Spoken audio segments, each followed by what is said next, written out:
Thank you, everybody. We are getting ready over here. Let me make that visible. Yeah, we're getting ready over here at Galleria Eva, and we'll be starting in just a few minutes. So, wanted to get the stream up and welcome. We're excited about tonight for this conversation. And thanks for being here with us, being a part of it.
People are feeling the vibe.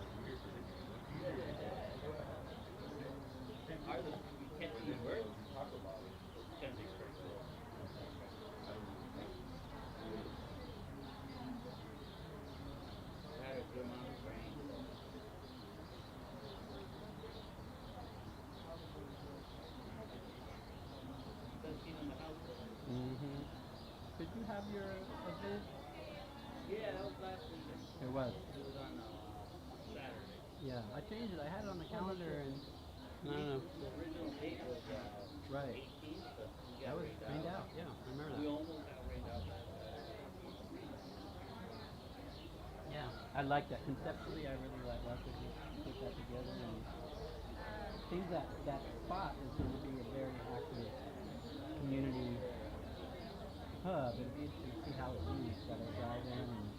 Yeah, the mayor came by. He wants to partner with us next year. Oh yeah.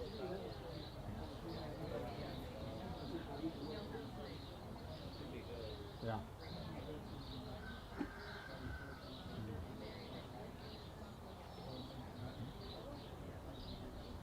Yes. Where shall I sit? Anywhere you like. Oh my goodness. Yes, it is. Okay. I feel like if I pick the middle, you know how it is. Like I'm like, oh, okay, I'll sit. We're gonna go in the order of people proceeding. Like,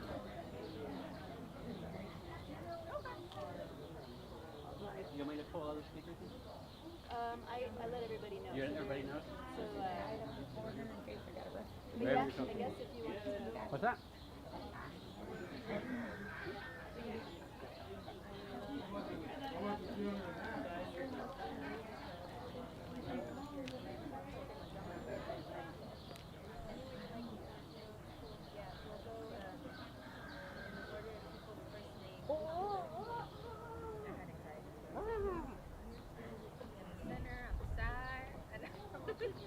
I know. We should talk about that. Like, what is this internal, like,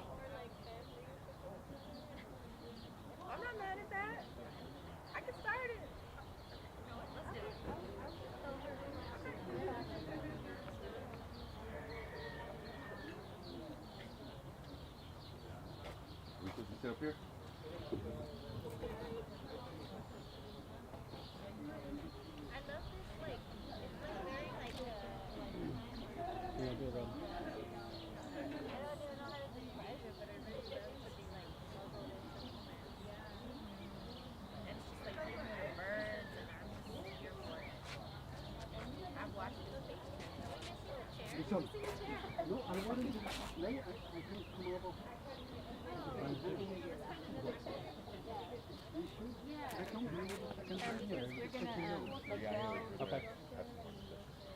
Yeah, yeah, I think it's good. I saw you talking to Bill, one of our organizers here, but I've talked to him about it.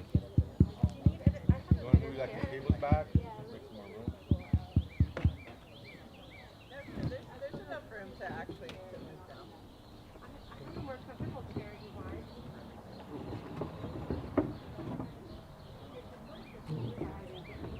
No, you're good.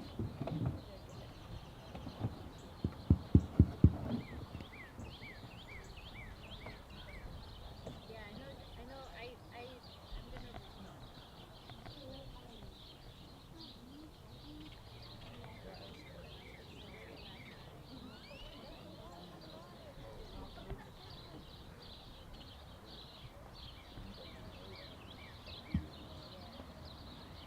Yeah, managing time in the past.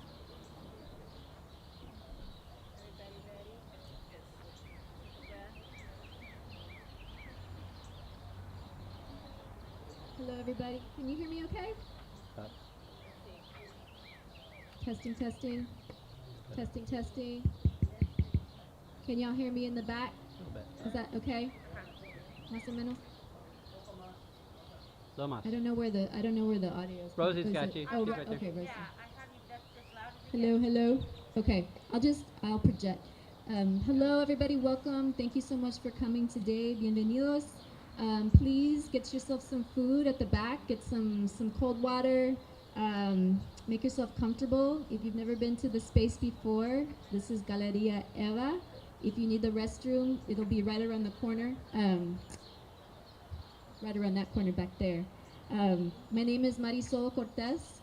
My pronouns are she and they, and along with Greg, who's doing the live streaming down there, we are co-editors of Deceleration.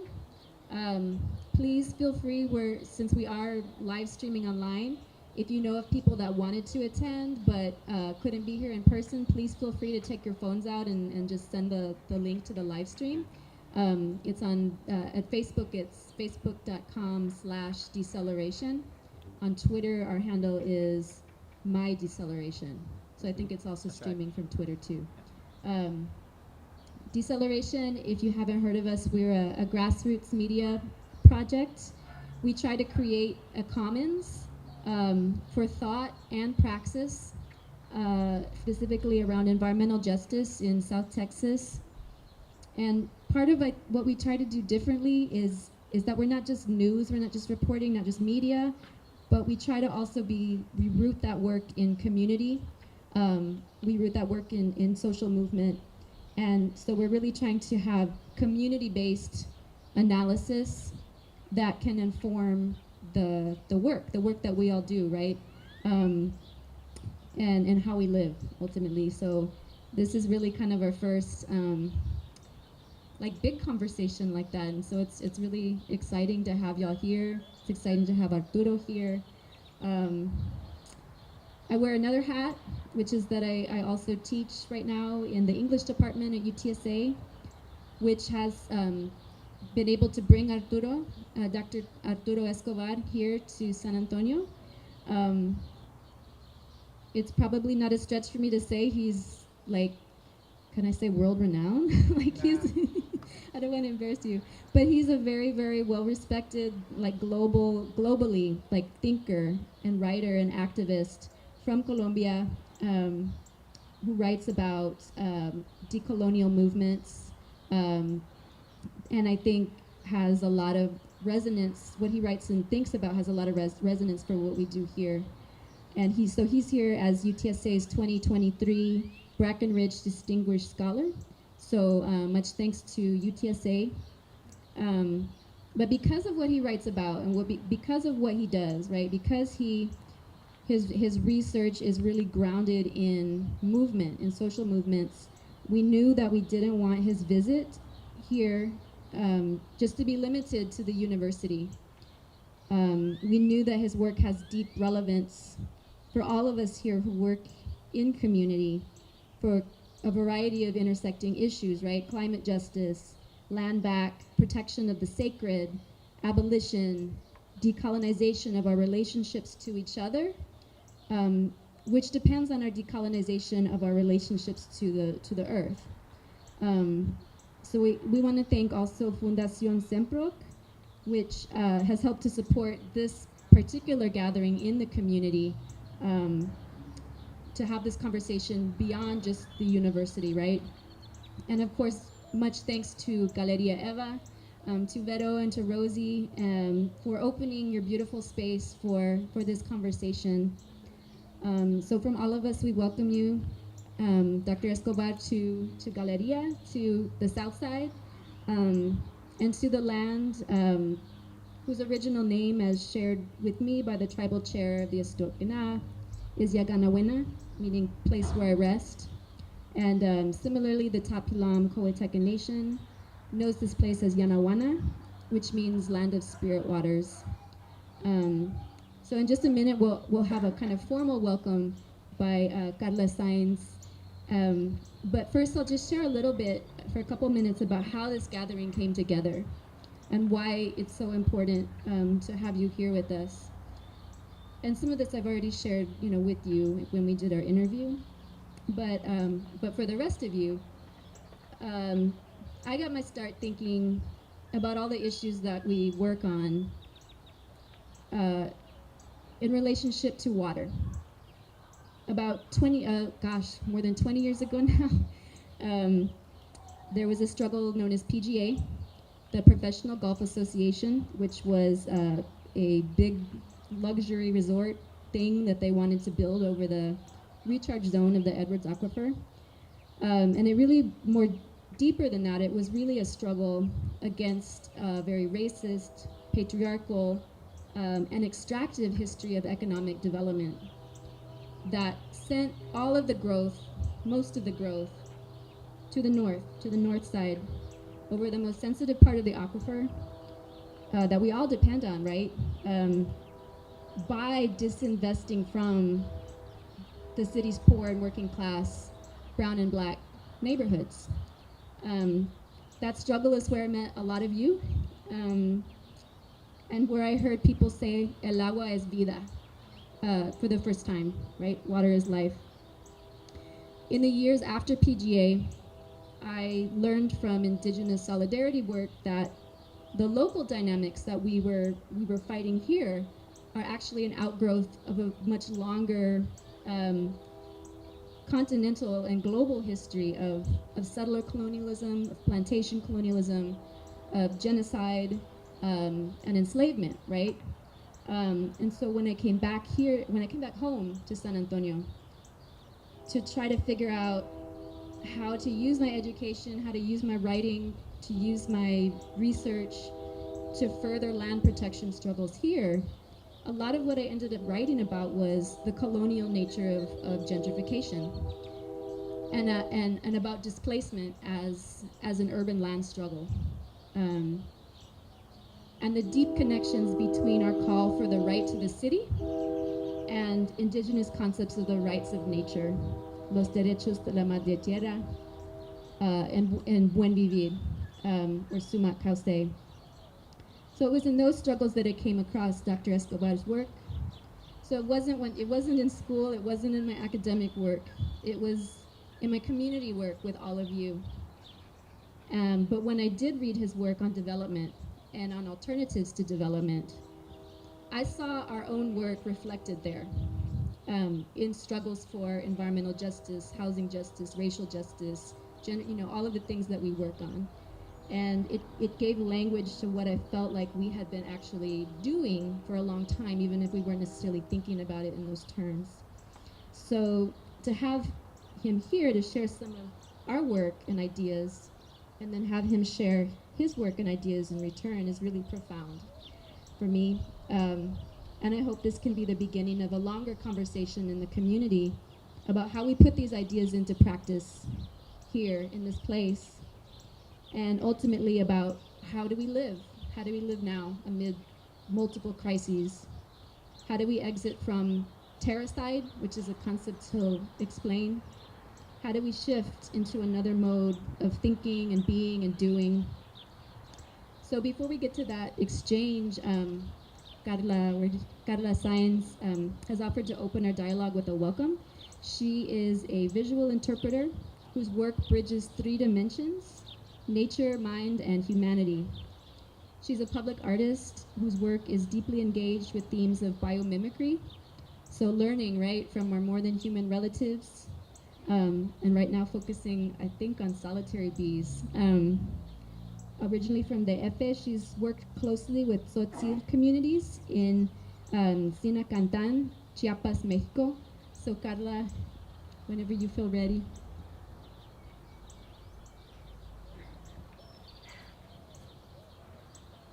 Well, thank you so much. Thank you, Marisol. Thank you.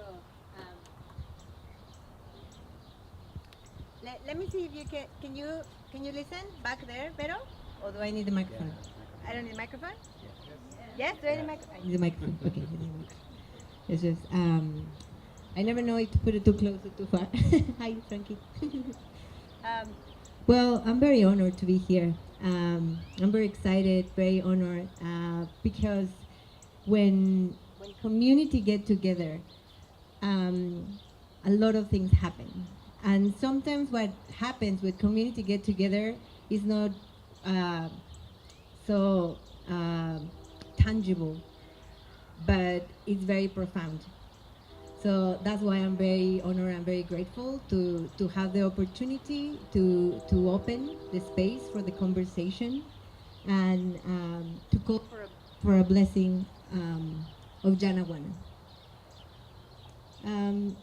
Today, I was thinking how to open a space, and I just went down the river, and I took my daughter with me, so I went down to the river, and then I was rushing, I was driving, very aggressive drivers, and I was just like, we need to get here, and I was like, I'm hungry, I don't want to be here, and as soon as we got close to the water, everything changed. Everything changed when we were close to the river, and we sat there, and I said, Mommy, what are we doing here? And I said, just doesn't matter, just listen. Let's say hello to Yanawana, let's sit here and listen what she has to tell us. And we sat there, and immediately we felt peace. We felt present. We feel so, I said, how you feel? And she said, happy, joyful. And everything changed. Everything, because we were there connecting with Yanawana. And I wanted to share that with our guest, with Arturo, because this land is the river. I feel that, and I see how the river está en las venas de los ancestros de esta tierra, and is in our, I don't know how to say in English, but está en nuestras venas, está en las venas de los ancestros de esta tierra, and that's why the river is sacred, but also it's sacred, and it can be sacred for you too. So I brought these stones for our guests, but you also welcome at the end to look at the stone.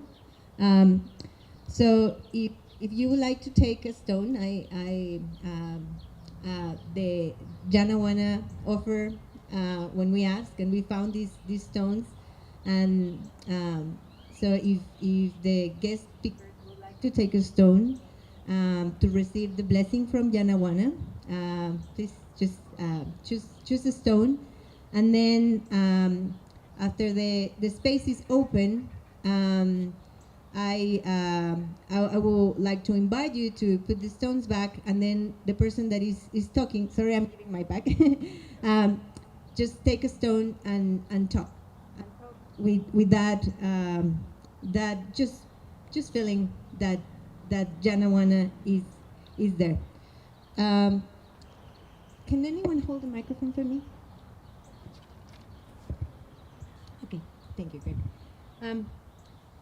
So to open the space, I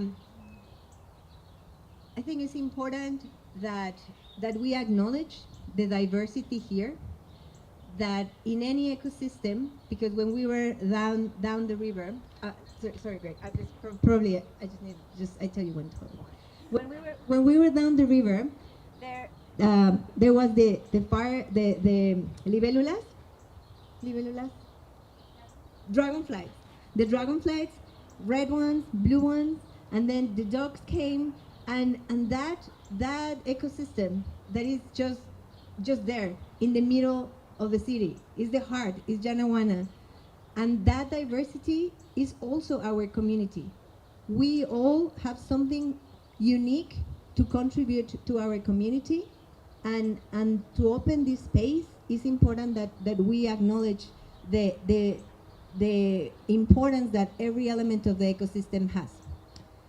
So to open this space, I want to invite you to be present, because that's what the river gave me today, the gift to be present. The gift to be present, and then when I was driving here in the traffic, the only thing I felt was the sun in my solar plexus, and I felt just that energy, filling up every bone, every hair, everything in me. And I just wanted to share that energy that I just collect from the sun. And then when I was driving, I turned into a street, and the name of the street was Sun. I was like, oh yeah, this is just all connected. We are all connected. So to be present, please, we're gonna just do a moment of being in silence for just a moment, and listen. Listen to your heart. Listen to your breath. Just breathe and be present with yourselves. Please close your eyes. Close your eyes. Give yourself that gift to be present. And listen. Everything around you. Nature is everywhere. We are nature. Give yourself the gift to be present.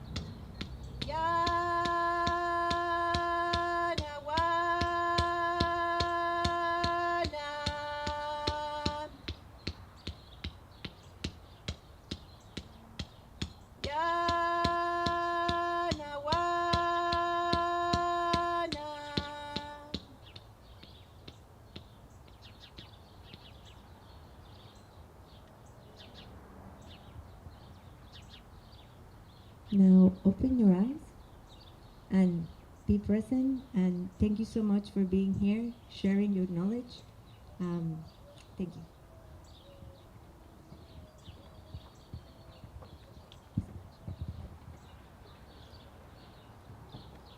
Okay, thank you, Carla, so much.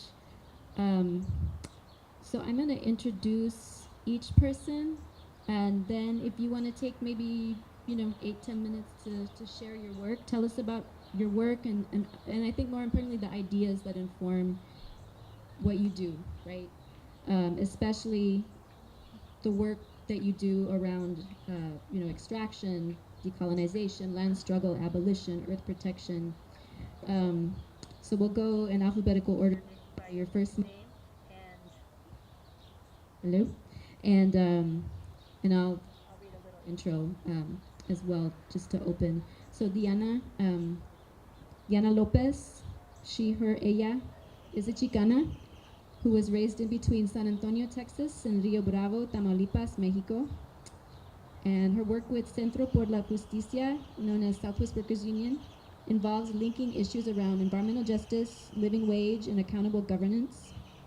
And she's currently in her 7th year as the executive director of Southwest Workers Union, where she's facilitating the birth of the Regional Healing and Resilience Hub project.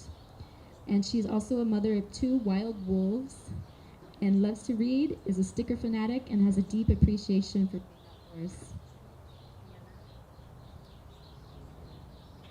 one right here. Does this work? Does this work? Does this work? Yeah. All right. Buenas tardes, everybody. Good afternoon. Thank you for welcoming me in this space and this work. So some of us know us as Centro, and some of us know us as Southwest Workers Union. Our government name is generally Centro por la Justicia, but our community name tends to be SWU, or Southwest Workers Union. And so I got involved a very long time ago doing health studies in my neighborhood. And so I grew up at the end of the runway on the south side of town between Kelly Air Force Base or the former Kelly Air Force Base.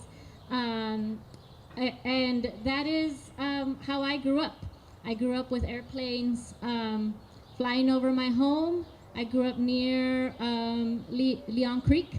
And at a certain point in my childhood, we couldn't swim in the creek anymore. I didn't know why until I needed a summer job. And I started doing work with Southwest Workers Union. And I never left, right? 16 years later, I'm still there. But one of the challenges that we faced was while the military base closed in 2001, and we were actually able to get the extent of what was underground, we started facing other issues.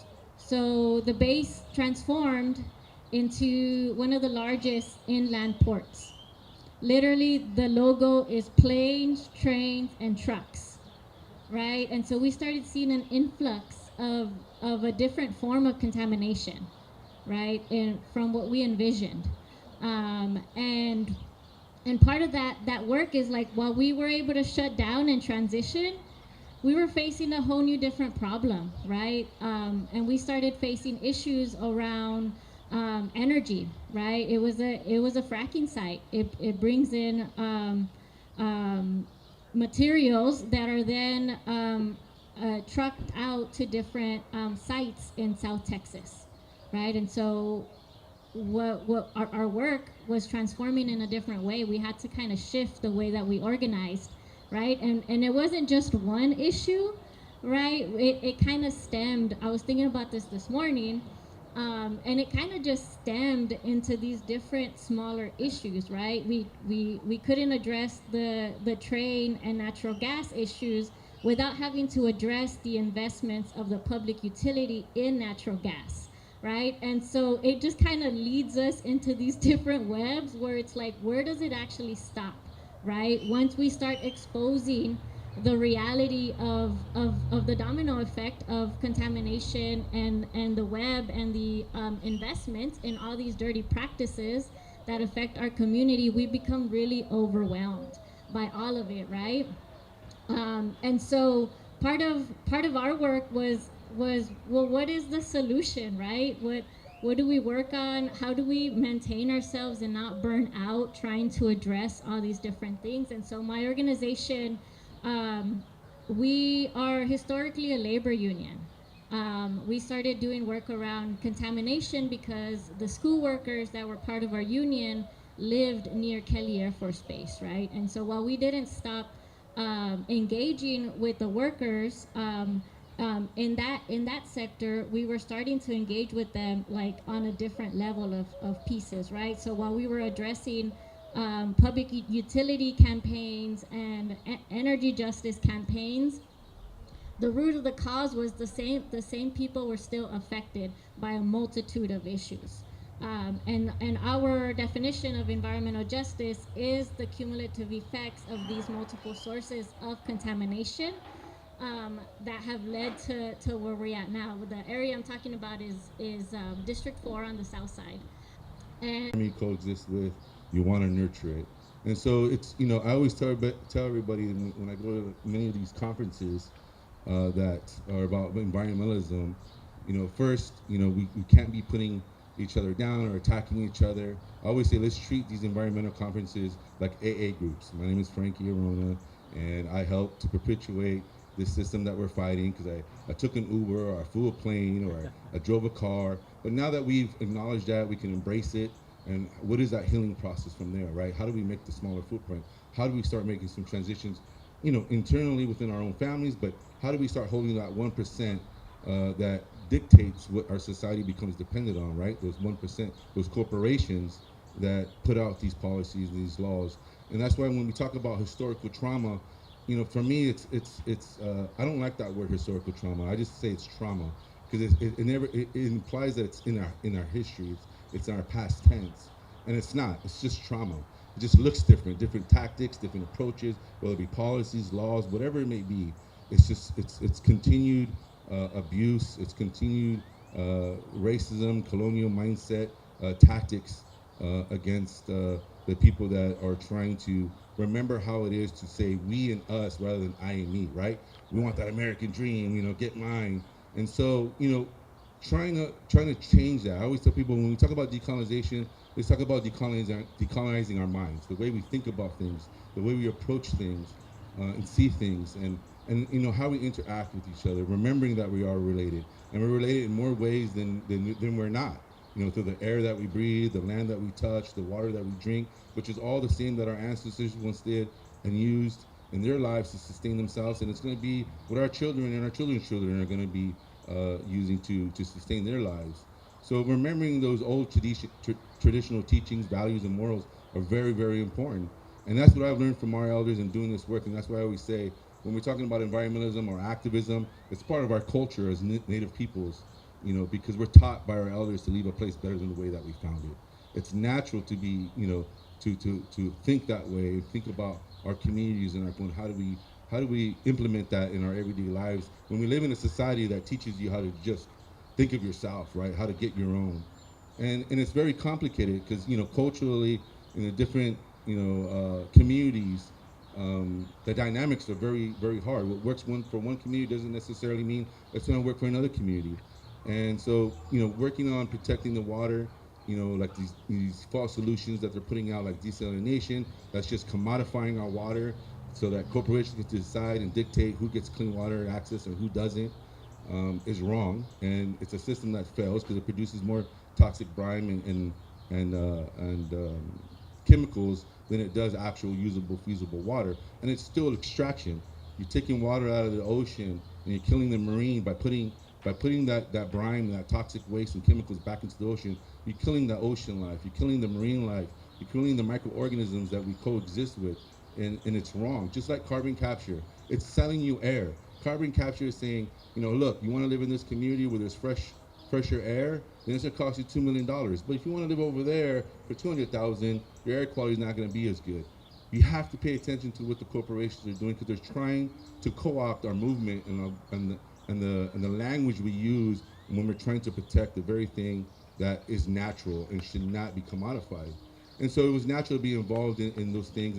And it first started off for me with the grandmas and aunties of my community taking me and bringing me with them to protect these sacred sites and fight for the water. And later it was, my uncles in my life and the elders that, said, we need to talk about this on a more mass level, right? On a global level. How do we protect this water? Because there was elders that would come down from many different places, and I've been blessed and I'm honored to have done ceremony and spend time with elders from multiple communities throughout this world. And there was prophecies that were said that, the next world war would be over clean drinking water, and that there would be a day, and this is in the year 2000, there would be a day that we'll be paying more for a gallon of water than a gallon of gas. Well, 15 years later, it came true in many communities. So for me, I think of my children, I think about, how I don't want them to be having to pay $30 or $40 for a gallon of water in the future, or, relying or depending on corporations to decide whether or not they get, clean access to water. It shouldn't be commodified. And so fighting for those natural resources, knowing that they have their rights, to coexist and have a healthy, sustainable future. And realizing, like my brother Juan said one time, says, we need to be reminded that we are the water, we are the land, we are the air, the environment and ourselves, we are the same. We are without a healthy environment, we can't have a healthy future, and we won't have, a sustainable future for our children if we don't start making the changes that are necessary today. And that's why I always tell youth, if if you don't feel that we're taking care of business now, if you don't think that we're doing what we're supposed to do or not do today, then hold us accountable. Hold us accountable, because we need to start thinking about what we leave behind. And so, yeah, a lot of the work that we do is local. We're working a lot on the issues related from the Permian Basin, from the extraction all the way out to the Gulf and to exports, and the petrochemical industries now doubling, tripling down on production and manufacturing, especially because of the pandemic and what it in heightened when it comes to plastics production. And it's a huge threat. The plastics, the petrochemical industry is a massive threat. Most people don't know that 99% of plastics comes from fossil fuels. It's a cracking process, and one of the largest cracker plants that exists is in the Gulf. It's in Corpus Christi, where the city has already determined last year that 75% of their water is going to go to industry, not to residents or not to human consumption, to industry.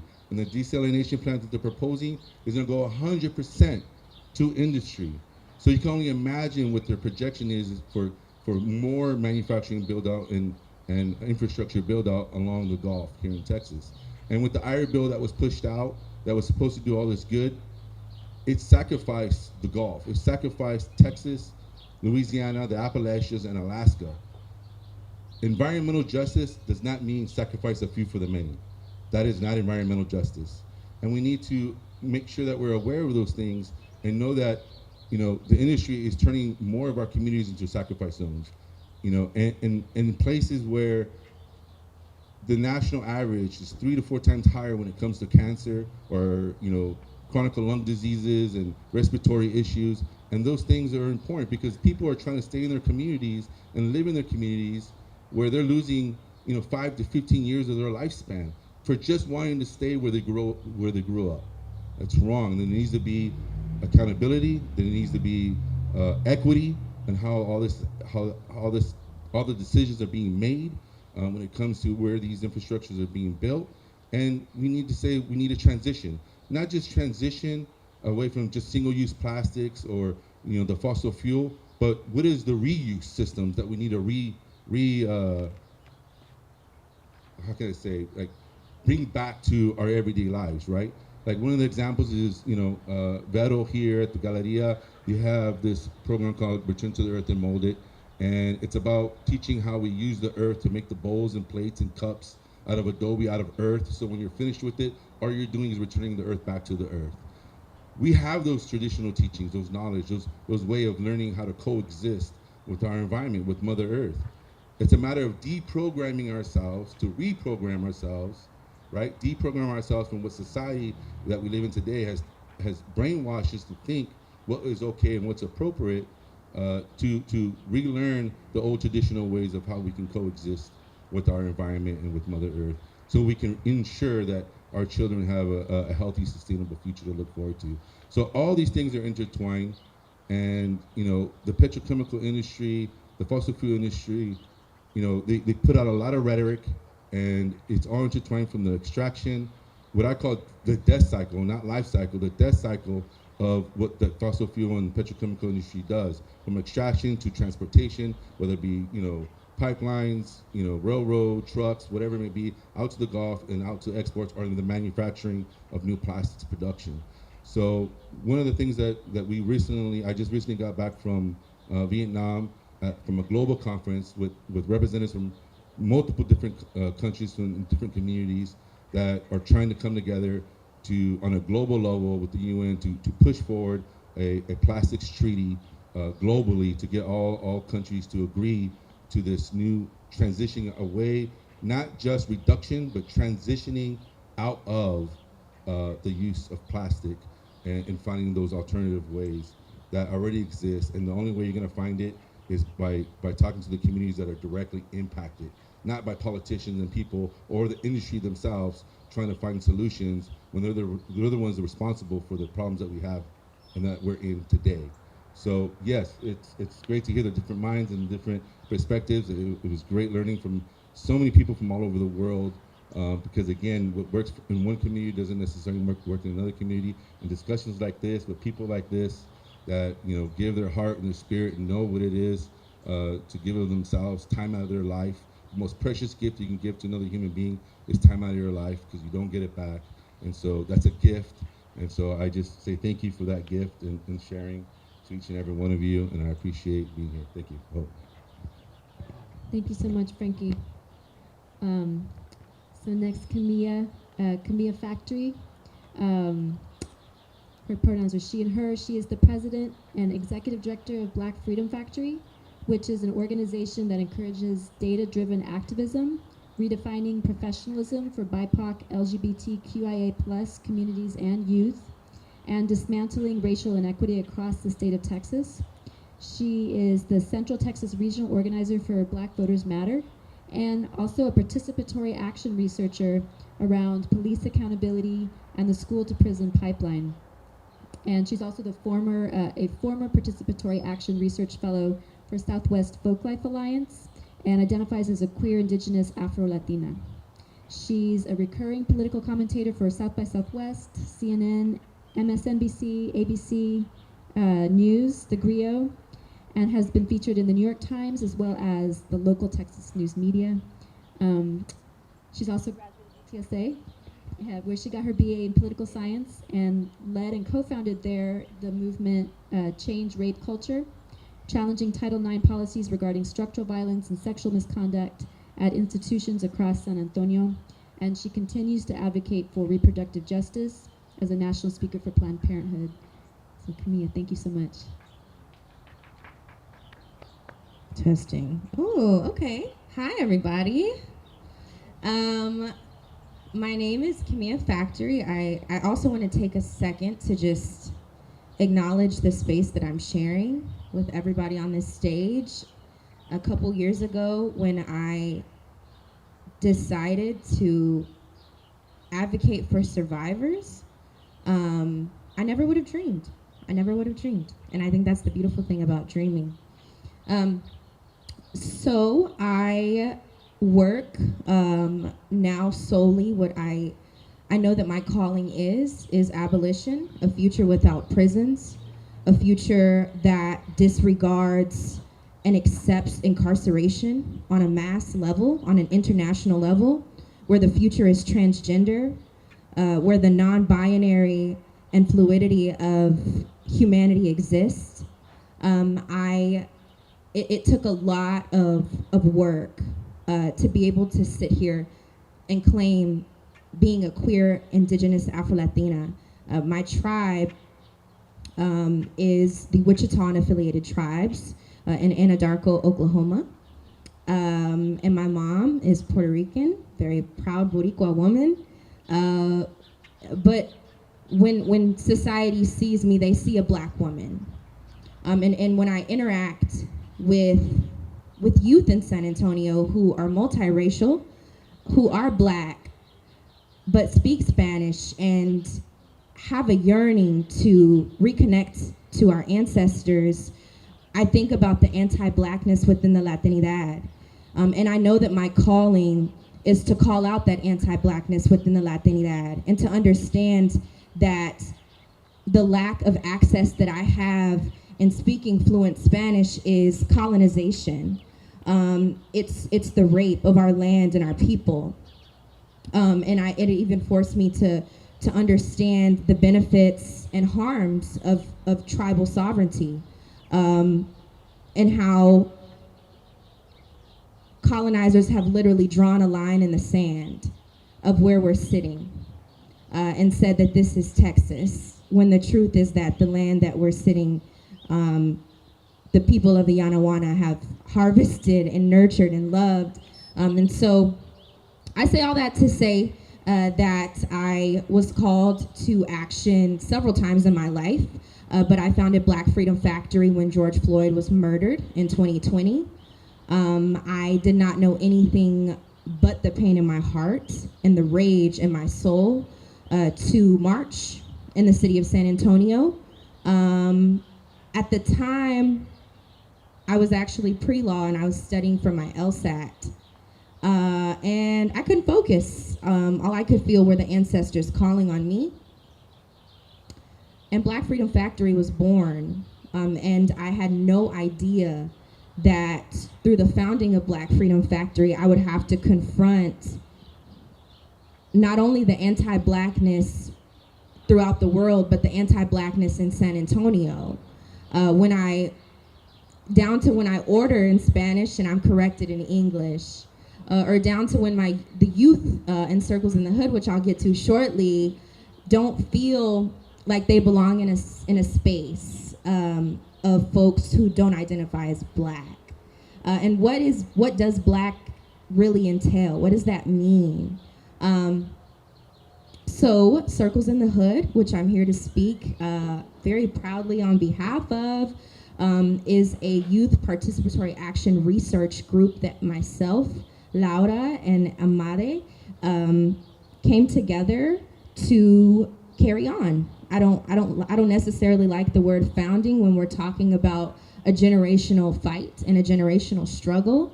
But Circles in the Hood, we literally went to the Casianos and the hoods of San Antonio, Texas, because San Antonio is socioeconomically segregated. They purposely drew the lines to make sure that we have divided access to food, to basic resources, to transportation.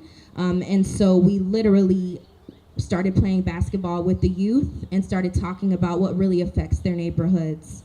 And what that turned into was circle keeping, the círculos, and the practice and the way of the people who really harvested this land for it to be able to exist as what we now know as San Antonio, Texas. And so it was beautiful. It happened quite literally overnight. We taught and worked with the youth, and myself, I learned the ways of the Kapuli here, and opening up the directions in every conversation that we have about generational trauma, about how generational trauma looks like what the media likes to call gang violence, what the media likes to call crime. These are all aspects of generational trauma that are ultimately results of colonization, and anti-Blackness and xenophobia and transphobia and homophobia in this land that we like to call America, which is stolen.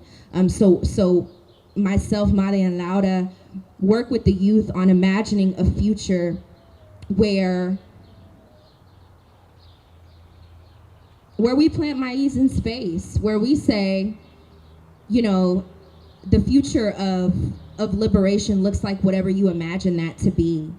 And so I'm really honored to be here, and I feel like I'm lost in my words. But I also have the honor of interacting with youth who face the generational trauma of mass incarceration, who are the children of undocumented immigrants, right? And who fight for the narrative of their generational future and fruition in their going to school, in their experiences in their classroom, being told not to speak Spanish. Even Yaretsi was like, I want to hold circles at recess. And she was reprimanded for holding a healing circle at recess with her peers, for wanting to heal her peers, hearing about the traumas that they endure in their classroom. And so Circles in the Hood is the future. It's everything that I answer to. And I realize that the youth are the future. We can call ourselves adults, we can position ourselves in research, we can point to the statistics, but the truth is every single time that I talk to one of the youth in Circles in the Hood, I am corrected. Every single time. I am humbled, and I am honored to carry on the work of our ancestors who planted several seeds. So that is the capacity that I sit in today, and I am looking forward to the conversation. Thank you so much, Kimiya. I just think the work that you're doing is incredibly prophetic and profound. And when I learned you were 24, I was like,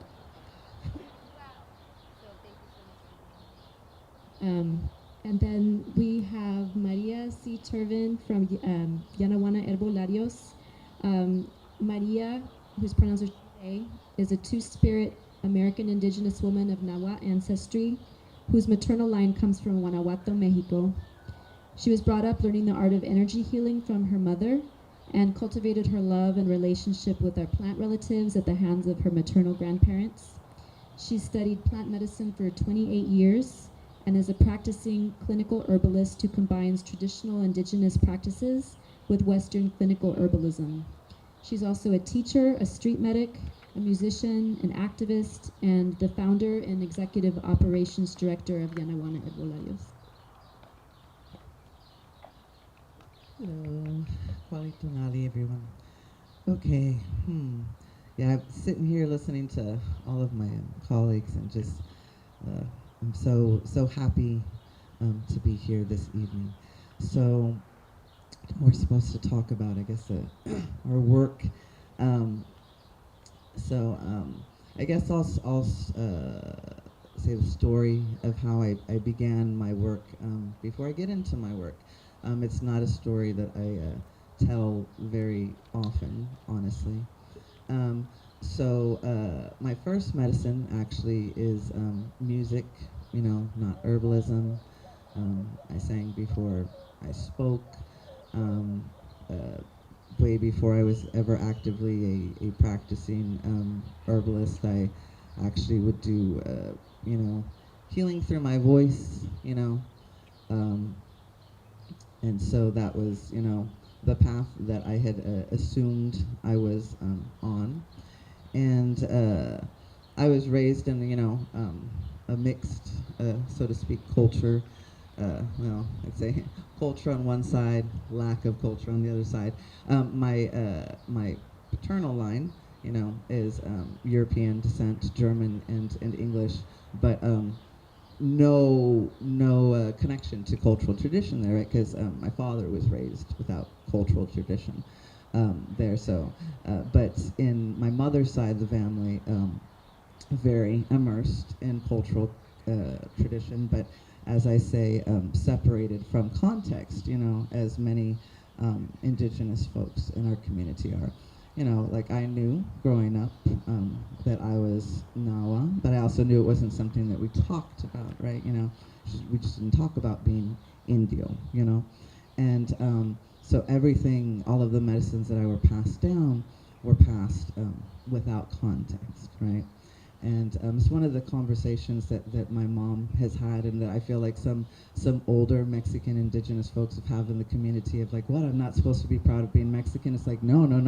I understand, Mexican's just a nationality, You're indigenous, and yes, you're Mexican indigenous, but you are so traditional.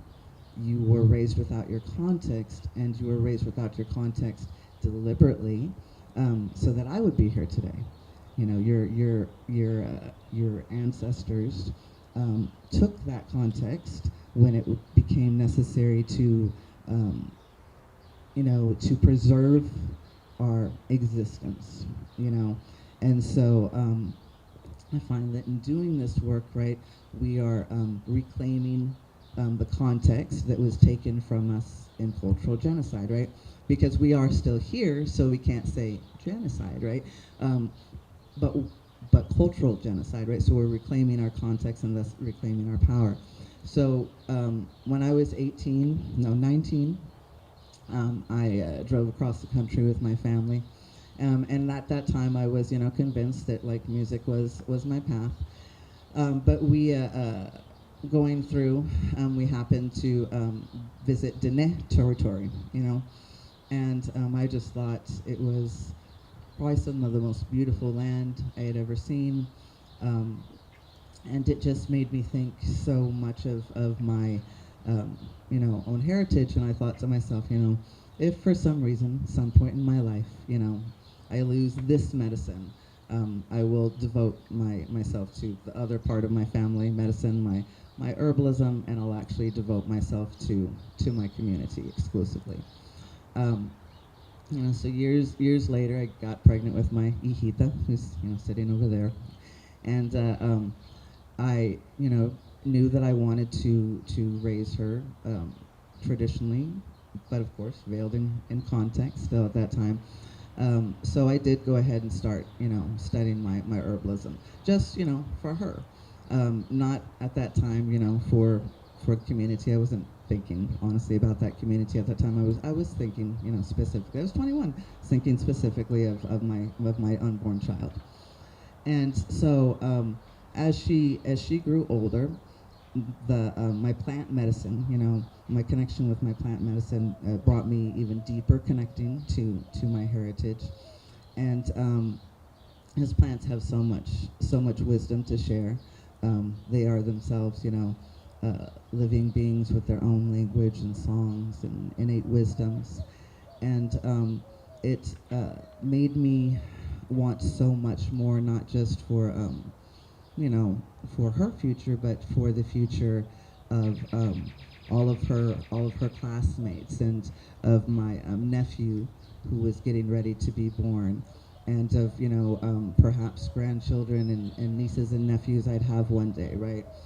And so I would always think that as I would pass down these teachings to her, again veiled in context, but teachings to her and to to other children that came into my path, into my world. So when Standing Rock happened, during that time I was doing operations directing work with another organization working in Native communities, and not just Native communities, but in any community that was vulnerable, right? And when Standing Rock happened, the best way I can describe it is I literally felt the drum beat in my heart, and it was as if a hook was placed in there, and I had no choice but to go. And so I told the organization I was with at that time, hey, we're going up to West Virginia. I know South Dakota is not exactly close, but could we, pop on over? And he said, if you raise the money, we can. So I raised $6,000 in 3 days, and I said, can we go now? And he said, sure, let's go. And so we went up and we established the Medic Healer tent in the Sacred Zone Camp at the behest of Linda Black Elk and LaDonna. And,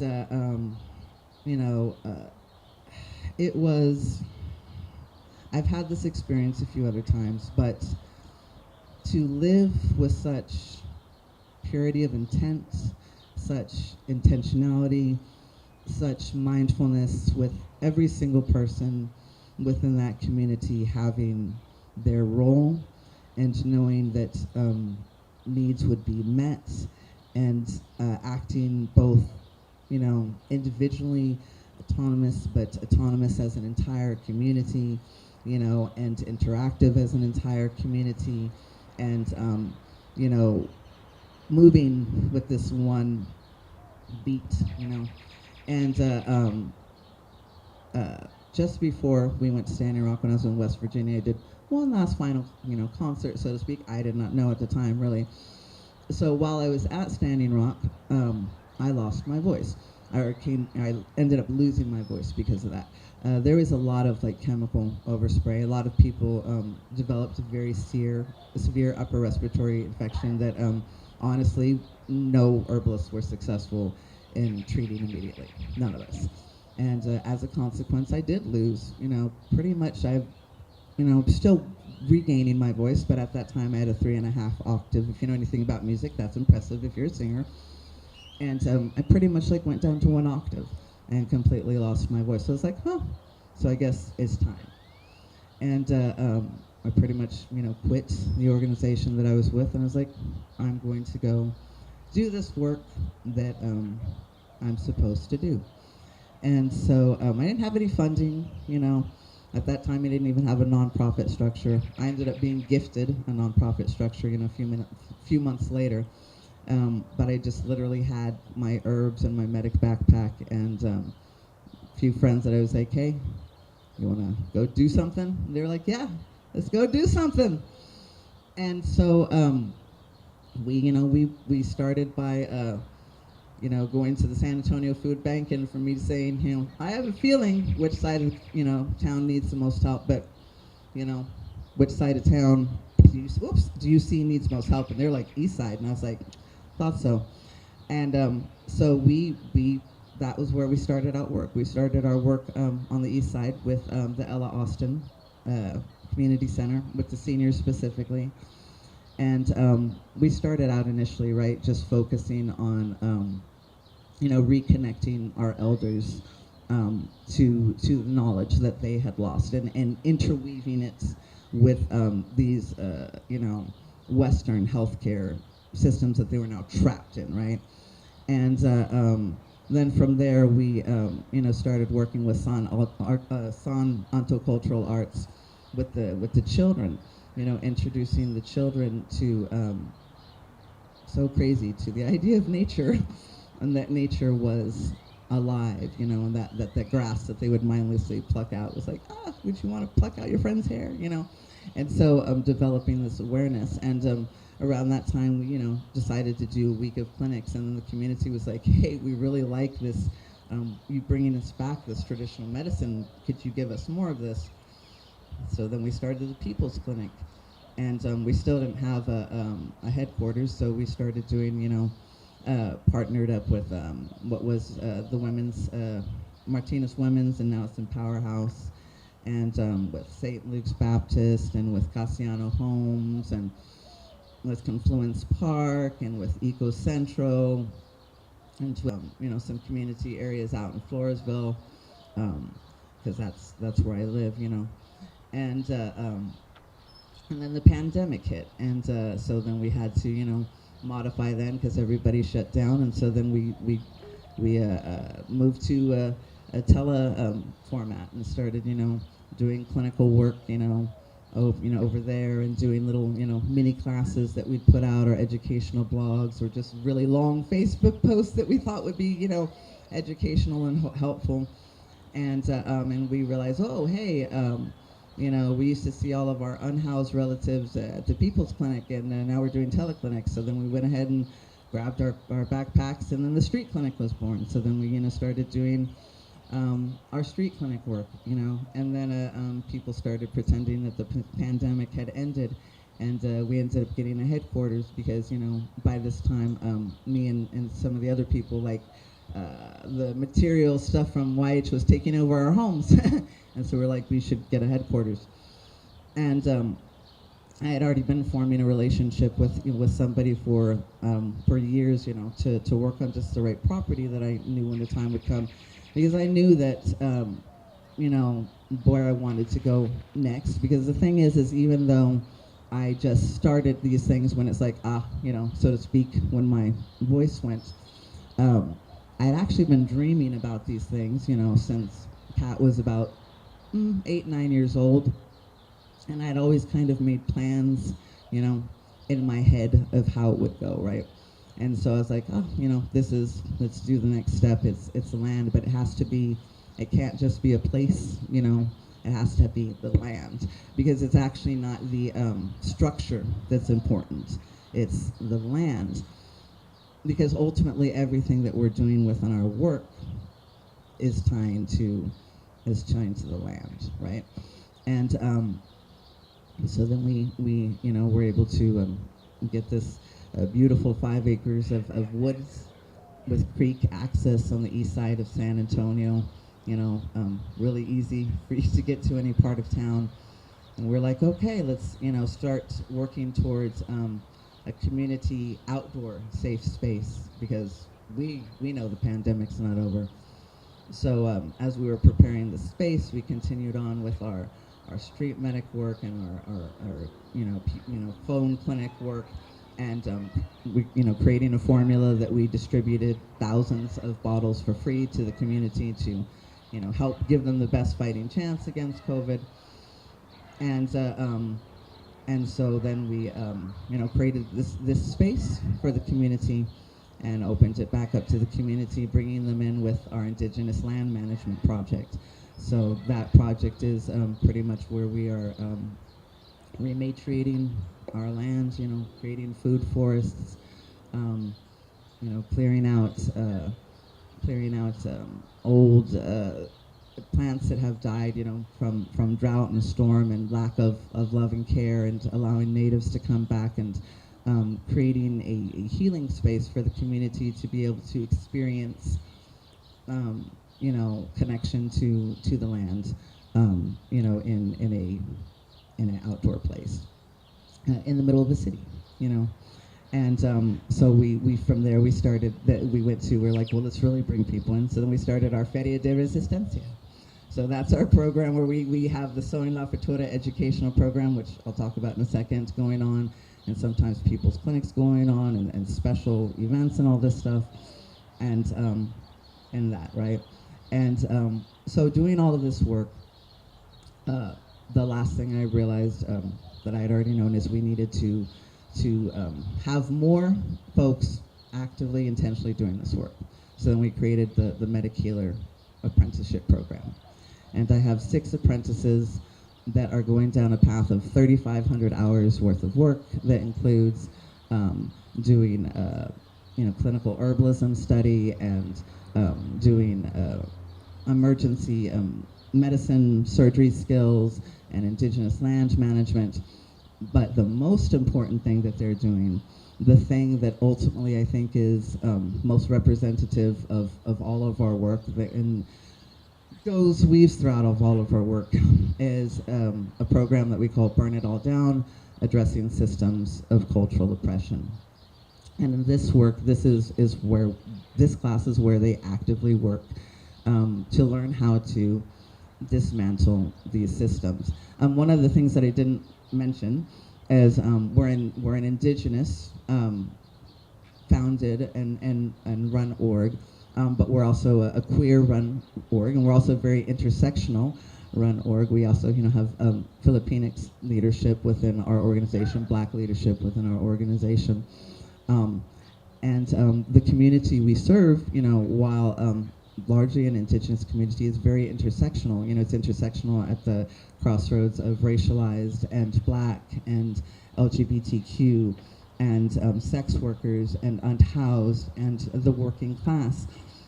Because if you look at anything that relates to being unhoused or the potential of becoming unhoused, it's very intersectional and, you know, includes racial inequity and, you know, poor access to health care.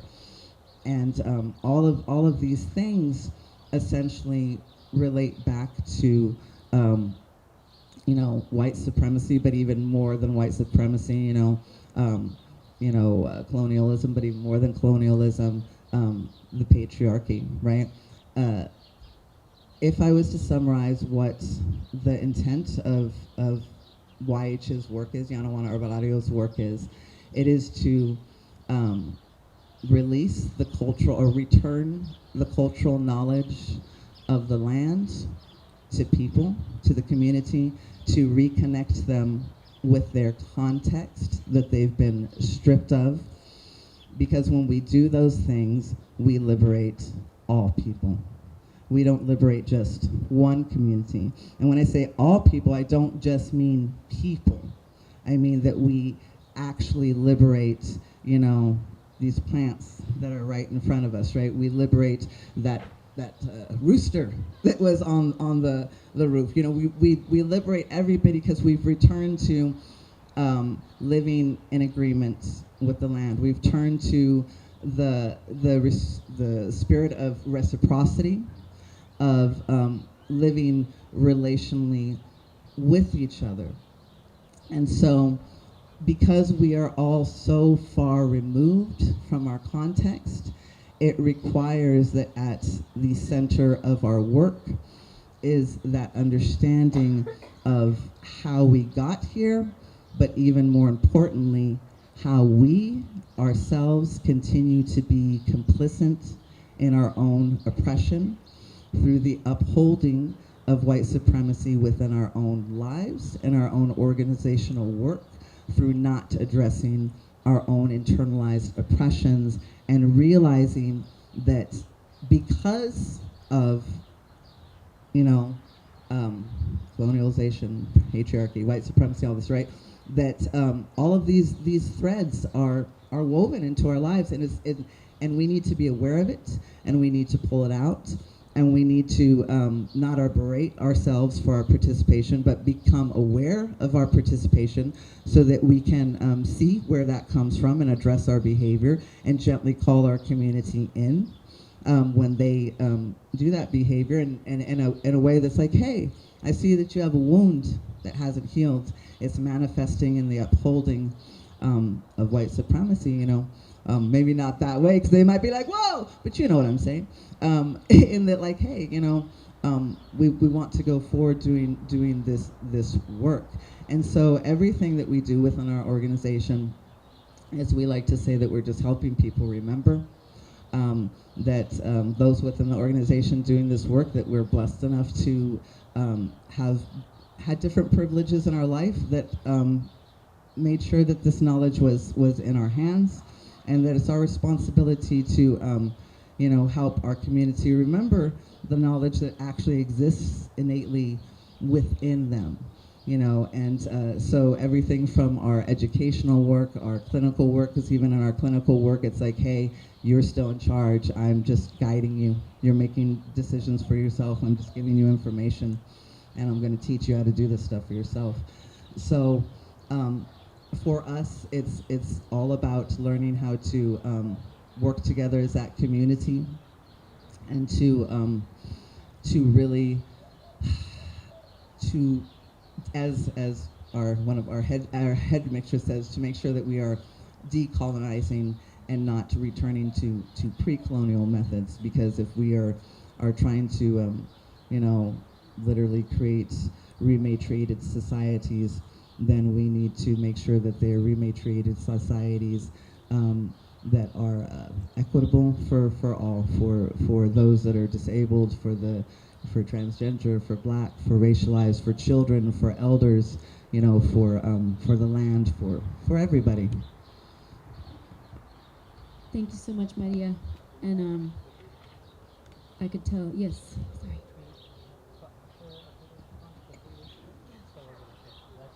So yes, we're gonna hear from Arturo, and then we'll take a few minutes break. There's food, and we'll regroup. We'll regroup down here together in a circle.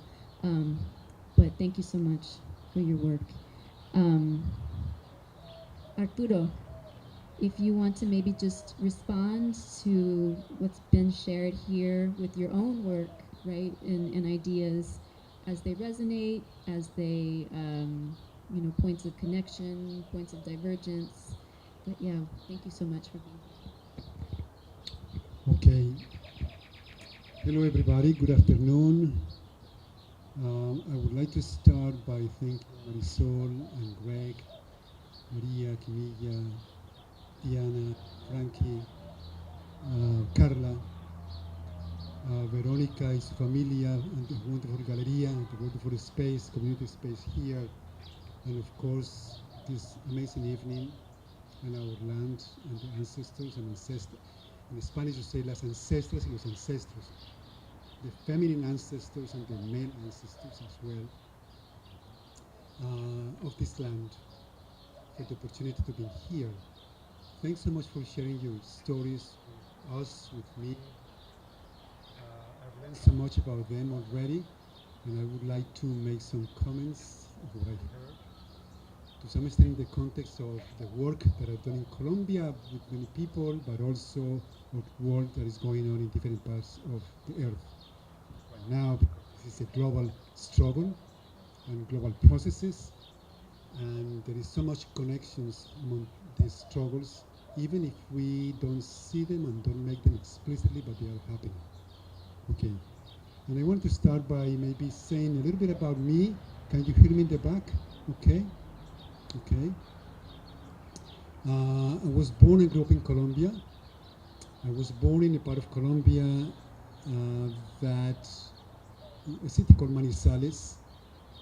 Some of you might know Colombia is part of the same, talking about culture. Colombia is a country of many different cultural groups in many ways, and ethnic groups as well. It's a part of Colombia where there is more white people, but my parents were poor peasants, especially my father came from a very poor peasant family, a very large family, who moved to the city to get a job, manual work, my mother as well, basically because the dream, like the dreams of so many immigrants here in the US, is to make their children better than they were. But there was also the dream of the years of so-called development for Latin America, when Latin America, Asia, and Africa began to be described as underdeveloped, as third world. Some of you might remember still the category of third world that was invented for these poor countries. And then that the solution to the underdevelopment was going to be to develop, and to develop especially through capital and technology and the adoption of the values of modernity and competition and innovation and all these different things. And the model was, of course, the US. So it was like become like the US. So from the time I was very young, I reacted and resisted this so-called dream that was very pervasive in Latin America at that point, the same in Asia and in Africa, and began to connect with movements in the larger region. And for the past 30 years in particular, I've been working mostly with black movements in Colombia, with the same group of people in Colombia, some indigenous movements as well, women's movements and environmental movements. And we are engaged in what we call a transition project for our region. And I'll talk a little bit more about that after my comments on your presentations. If we get a chance, I don't want to take too long. Otherwise, I will talk a little bit about that in the conversation as well. Okay, so how to start? I mean, I have a web of connections here on the things that you were talking about. And I will start with something that Marisol mentioned in her remarks. She said, el agua es vida. El agua es vida. Water is life. And there are so many circles around water today. I mean, you, Frankie, referred to those as well.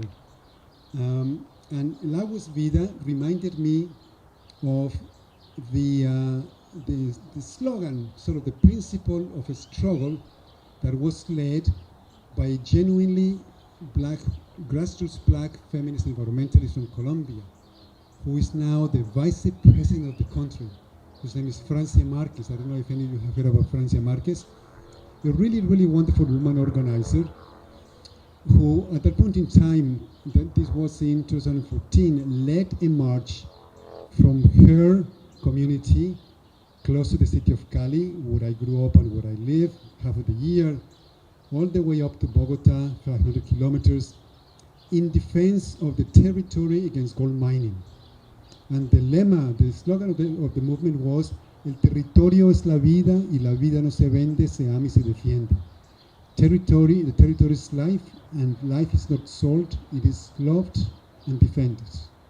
So the territory, the space for living a different kind of life, for living life in community, living life attuned to the earth. So that connected me to the second thing that you said, Marisol, that we need to decolonize our relation to the earth. We usually talk about decolonization in terms of race, in terms of ethnicity, in terms of white supremacy. But we're beginning to be more conscious about how decolonizing our relation to the earth is so crucial and so important. And I think return to the natural law of life, Frankie said. And that reminded me of what is that we need to decolonize in the last instance. We need to decolonize the human. And the human, I arrived there through the work of a wonderful Jamaican writer whose name is Sylvia Wynter. She's very difficult to read. She writes in a very abstract way. But one of the main points that she makes that it really is, I think is really powerful, is that today, worldwide, to a greater or lesser extent, we're all trapped within a particular view of the human. The view of the human that arose and developed in the West, that she characterizes as a view of the human as secular, separated from the sacred, liberal, that believes in the individual, separated from community, and the humans separated from nature and superior to nature and in it to dominate nature.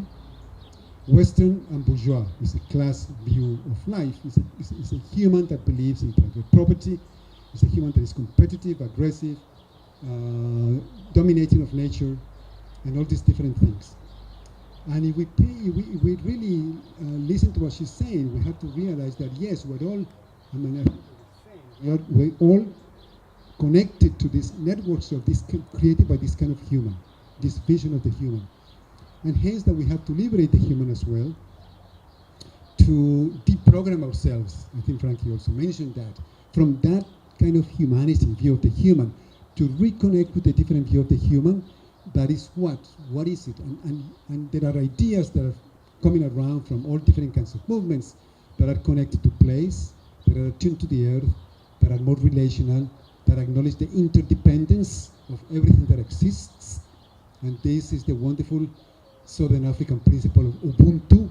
If you haven't come across Ubuntu, you should look it up. Ubuntu, U-B-U-N-T-U. Ubuntu, which is the principle of I am because you are, I exist because everything else exists.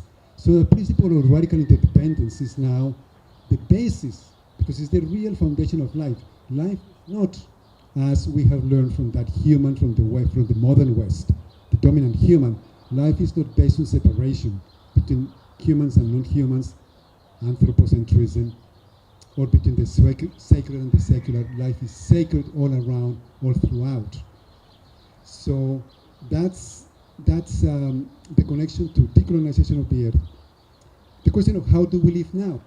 How do we live now then is the question that we're all confronted. The question, how do we live against terricide, against the killing of the earth? And the concept of terricide comes from a wonderful indigenous intellectual from South America, from the Walmapu, which is the Mapuche territory in the southern part of South America, which is Argentina and Chile. When she says, they coined this term called terricide, meaning by that the killing of the earth, but not only the killing of the physical ecosystems, but also the killing of the spiritual ecosystems, the knowledge ecosystems, on which the survival and the life of indigenous peoples, but also every human being depends on the earth, on that knowledge and spiritual ecosystem. So we have to keep that into attention. We're working in a way against terricide. We're working for a different kind of human. We're working towards a different kind of building community. And then I'll talk a little bit about the economic aspect of that as well. So it is a different way of seeing life. Some people call it a different narrative of life. The life that acknowledges the communal, the place dimension, the interdependence, the fact that we need to care for the web of life out of which all life comes. And we'll talk about that in a minute as well. And so if we are trapped in this story of separation, this story of the human as dominating the earth, as individual, as aggressive, as competitive, and that's the way to succeed in globalization and in global markets. But we need to succeed in communities. We don't need to succeed. We don't want to be successful in globalization, in global capitalist terms. So how do we do?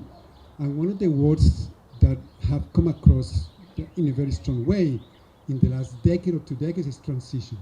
So we need to transition, and some of you say that. And the first thing that we're thinking about transitions is that transitions are always already happening. In all of these resistance movements, in all of the things that you have shared, in all of the movements that people all over the world are engaging with, transformative alternatives that to a greater or lesser degree are small or large or whatever size. They tend to be smaller, but tend to be radical and transformative.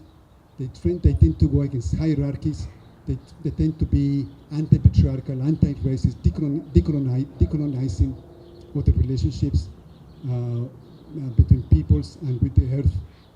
That in all of those alternatives that are happening today in many different parts of the world, the transitions are already happening. We can think about organizing better for transitions, and we do, and we will. And I think the connection that we're making here is part of that weaving of alternatives, weaving networks of alternatives. And one of the key processes that we have been noticing worldwide is the increased realization of the need to create convergences and convergence spaces among or across networks of alternatives, or networks of alternatives. And we've been looking at how these are sprouting in different parts of the world. And there are several already global networks of alternatives. So we don't see them. Why don't we see them? Because they are not broadcasted in the news. They don't make it to the news because the 6 o'clock news, only report on the state of the toxic systems with which we live. And it is mirage. I mean, the news continuously, day in and day out, cheat on us by not telling us that there is other ways of being and doing and healing that are emerging worldwide that they should be also reporting on. And the alternative media to some extent do, but we need better media strategies also to make them known and to help them thrive. So that's the part about how do we organize for transitions. And there will be much more to say about that, but as I said, I don't want to take too long, and I already took longer than I wanted, and I'm just beginning, but I'm going to say just a couple of things about each of the presentations to end, in addition to this.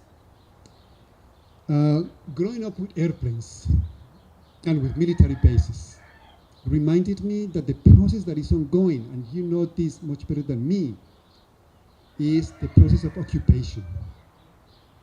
The occupation from the conquest of America on in this part of the world. The process has been the occupation of territories, people's territories, but also people's life and experiences and minds, is what in philosophy we can call an ontological occupation. It's a way of being that occupies other ways of being and tries to suppress those ways of being. That's coloniality. And decoloniality is how do we try to emancipate ourselves from that ontological occupation, a worldview that occupies other worldviews and that deem those other worldviews inferior or untenable or non-credible alternatives to what exists, or second-hand, or detrimental, or primitive, or what have you. So what has been going on is occupation in the larger sense of the term. That includes the occupations of communities and local economies, but includes an occupation that is much more pervasive and deeper. And that's why decolonizing movements today engage with that deep level of dealing with that occupation. The centrality of energy as well, fracking, extraction, the centrality of extraction. Thus, extraction is the model of development of the global age. Is extract mineral resources wherever you can. The Americans are doing it, the Chinese are doing it, the Europeans are doing it. The larger countries from the global south, Brazil does it in Latin America, South Africa does it in other parts of Africa. It's a global logic of extraction, because extraction is the key to global capitalism, to global corporations maintaining the rates of the huge, obscene rates of profit, to create the obscene levels of inequality that had created over the past 50 years. So that the last 70 years of so-called development and globalization have coincided with the increase, an exponential increase in inequality worldwide and within countries, including in the US, and the amazing increase in the spoliation, destruction, devastation, and destruction of the earth, and sort of pillage of the earth. So those two things. So an energy is central to that. And they are now selling us from the north the energy transition, corporate transition, energy transition, not a just transition. We need to differentiate those two transitions. A corporate transition, a decarbonization of the north at the expense of the global south, at the expense of the territories, the indigenous territories, the Chicano territories, the African American territories, the territories in Africa, Asia, and Latin America, where the strategic minerals are going to be extracted, when the great plantations of oil palm for biofuels are being planted now, hundreds of thousands of hectares, people being displaced all over the place. Lithium, molybdenum, coltan, all the strategic minerals are being extracted from the global south, supposedly to feed and support the decarbonization of the global north. So the false solutions that some of you mentioned, like the green economy, green markets, carbon trading, are false solutions. They are not real transition energy transitions, but we need to pursue these ideas about a just transition that is just also for the global south. Okay. There are a few threads that for me are super important, that some of them came up here, but I see very clearly in many parts of the world. The defense of water is one, the threat of water. Food struggles for food sovereignty, for the sovereignty over food production. How do we reclaim our ability to grow our food, our ability to make our lives? Because we have given up our ability to make life. We have given it to corporations and the state and experts and supermarkets and all these different things. We don't know how to make life anymore, most of us. So here we have the chickens and we have the herbs and we have communities that are thriving, regaining the ability to make life, and that's super important today. So that's the threat of water, the threat of food sovereignty, obviously the threat of environmental justice, gender justice, race justice, global justice movements is also very important across all of these transition movements. The envisioning, the visioning and dreaming of how futures could be otherwise and how we can create those futures today is so hugely important today as well. And I was reminded of abolitionism, which is one of the most radical visions of a life beyond the current life that is destroying life. And I was reminded me of, many of you probably know, the Combahee River Collective Statement Manifesto, which is a beautiful manifesto of a collective, a black women's collective in the 1980s, I believe, right?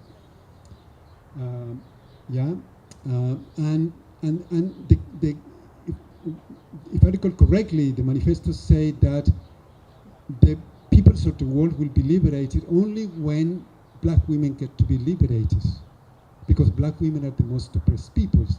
And in a similar way, we will have a liberated world, a different world, a human world, in a different sense of the human, only when prisons are abolished. Because only prisons will be abolished when we are able to create, to remake the world, to redesign the world in a very radical way. In a way in which makes prisons and a thing of the past. In a way in which racism is a thing of the past, exploitation is a thing of the past, all of the isms that create the possibilities for crime to emerge as the crime that is a crime punishable by those in power and recognized as crime by those in power. Then when that disappears, when those conditions disappear, then there will be true liberation. So that's the radicalness, for me, of abolitionism as well, which is also a beautiful view of interdependence, that we are all interdependent, that we cannot feel free and liberated until everybody is free and liberated. And finally, I really spoke for a long time, no? No. You see? Okay. Finally, care and healing. That also came strongly. And the care and the healing of the web of life. The care transition in many ways is the practice, is the set of strategies to bring about the healing and reconstitution of the web of interrelations that constitute the bodies and landscapes and territories and communities that we are and that we inhabit. So, in this new approaches in design studies, which is a very different view of design from the conventional one, completely different, that I will be talking about tomorrow. We define that kind of design, which is a relational design from interdependence, precisely as a praxis or a practice for the healing and reconstitution of the way of life. And that's what we all have to do. That's what you all are doing in a wonderful way. That's what we've been trying to do in Colombia, in our project, Transition Project in Colombia. And the aim, obviously, is to mobilize larger groups of people and communities for new ways of dwelling on the earth. Because after all, it's about dwelling in a different way, in a way that is earthwise, and in which humans and the earth can finally coexist in a mutually enhancing way. Okay, thank you. Thank you so much, Dr. Escobar, and thank you to everybody that spoke. I'm just like crying the whole time. So thank you very much for all your work. So at this time, thank you so much. Rosalia brought food, so we have food at the back. Maybe we can take a little break, grab some food, grab some aguas frescas, and then we're kind of like at the time where we thought we would end, but maybe those who need to leave, don't feel like you can't. But if you want to stay, we can circle up and just continue the discussion more kind of free form. But yeah, please.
There might have been previous.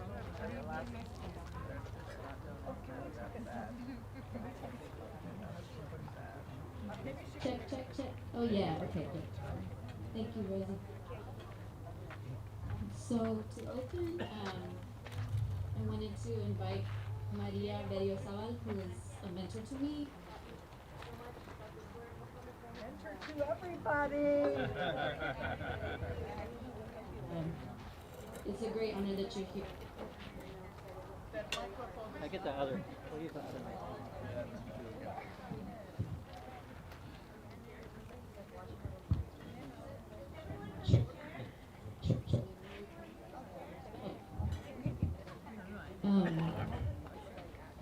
You to be here. I know it was very hard. You know, there's so much difficulty even just being here.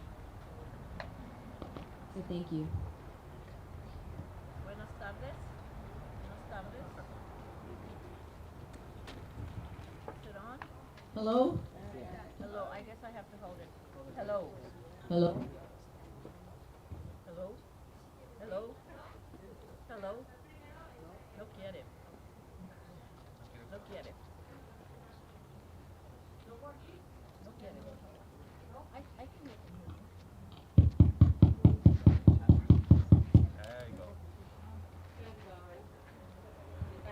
Okay.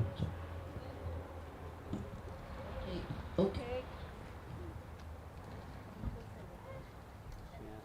Okay, soy Maria Antonieta Berriozábal, and I'm very honored and happy to be here. I had a few words with compañero Antonio, and I am so honored to be here to listen to meet him and then to listen to him. Antonio. Arturo, pues nunca me va a contestar. Le estaba llamando Antonio Arturo, dispénseme.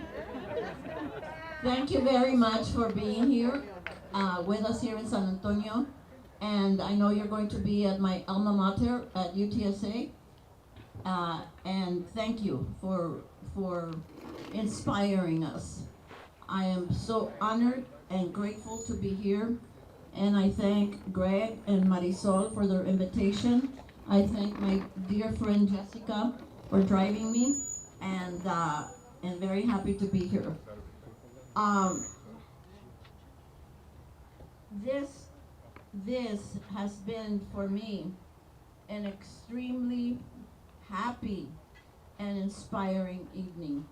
You all have talked about the most serious issues of our world, of our planet, of our universe this evening. And the feeling that I have, to sum it up in my heart, is a lot of gratitude and a lot of hope. What I see in each of you who are doing this work, and all of you who are here, is people who have been preparing themselves for years. People that I call the map makers, that have created a map that will take us into the future. I have been waiting for this. And what I was telling Marisol, it's that it's very emotional for me, because it's change that's coming. And it's some of you who are around here who I have known for so many years, and the new ones that I met today and heard. You are the changers. The change is in humanity. It's in your heart. It's in your soul. It's in your life. And I hope that you see what I see, which is a lot of hope in the middle of a lot of destruction, a lot of hate, things that happen every day that are so profoundly sad. So thank you. Thank you for the inspiration. Thank you for what you're doing. building networks across countries and networks within our community. So I wish you well. And the words are gratitude and pride and hope of something so important, but that takes a long time in its beginning. It's being born. I will not see it, but you will. And your children and your grandchildren, those of you who have children and grandchildren, will see it. And it makes me very happy. Very happy. So thank you very much.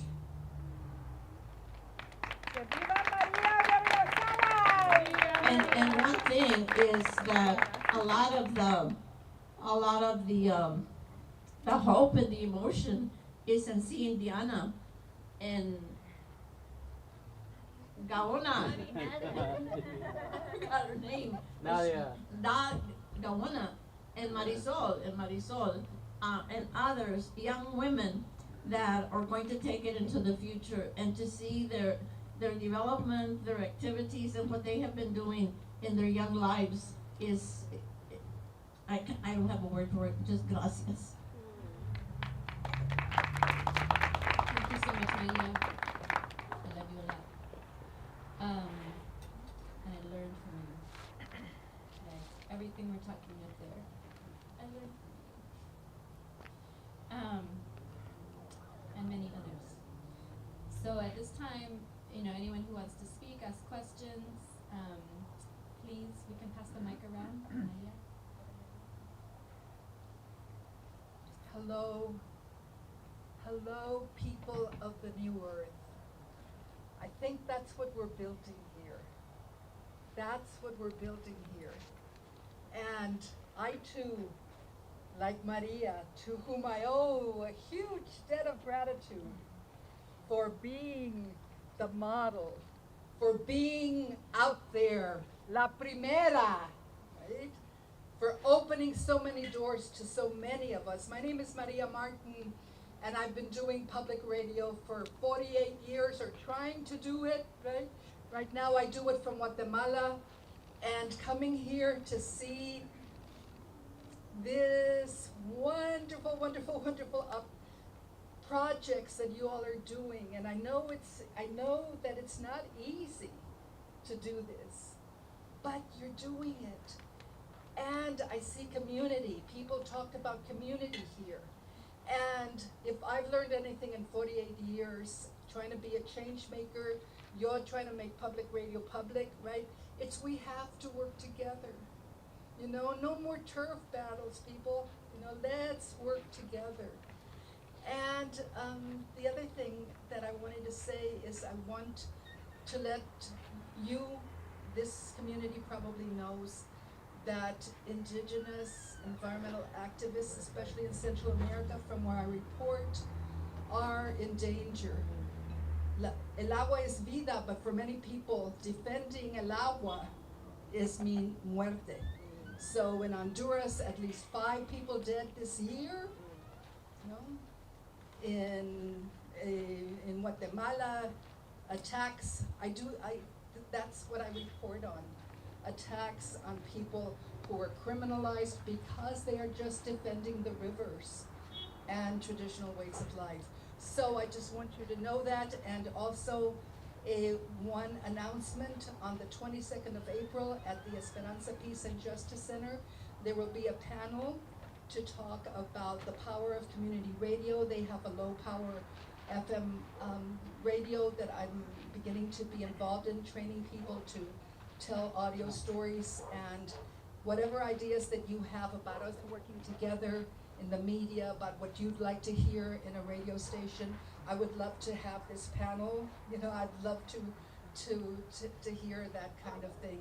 So my love to each and every one of you, and my support in what you all are doing. Y gracias, Marisol, y gracias a todos, but especially gracias a Maria Turvin for being la primera. Gracias. Thank you. Happy to pass the mic. Anyone? Question? A ver, ¿dónde vamos allá? I think she had her hand Yeah, up. yeah, let's walk with her.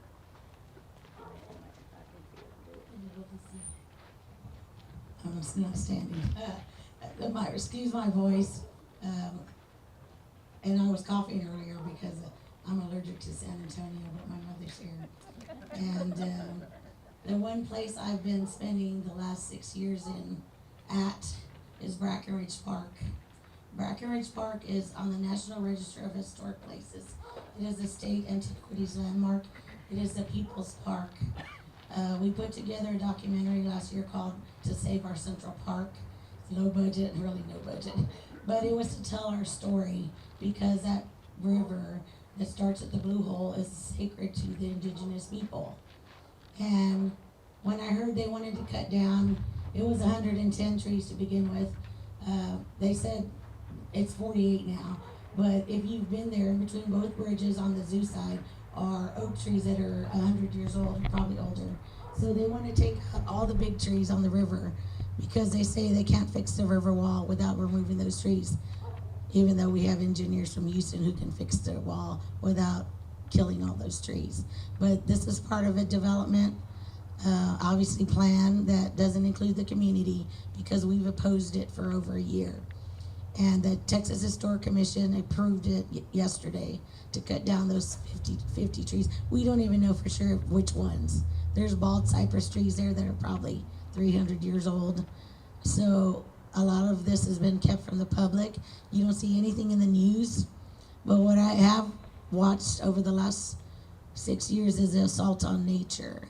Trees being massacred, I call it creep murder. They cut the tops off. And migratory birds that come from Mexico, Central and South America to nest have been assaulted. And the public, because we spent Easter there and they were shooting explosive cartridges over the public as though we didn't matter. They put signs up everywhere, oh, noise or whatever in progress, bird mitigation plan. That doesn't make it right. We had people there with families with their children. You think children deserve to see gunfire over their head, explosive cartridges banging at 150 decibels? No. So our city has just devised this plan to chase these migratory birds out of every park without public knowledge or, involvement. They hired the USDA, which is a federal agency known for killing millions of birds a year. And we know they were shooting them in the zoo and in the park. And we suspect they killed a lot more than they're saying, even though they said it was going to be non-lethal. But I wanted to read something to you because along this battle, I've met a lot of people. We started back at the Planning Commission and then the HGRC meeting last February. Professor Reed was there, Frankie, a lot of people that are here now.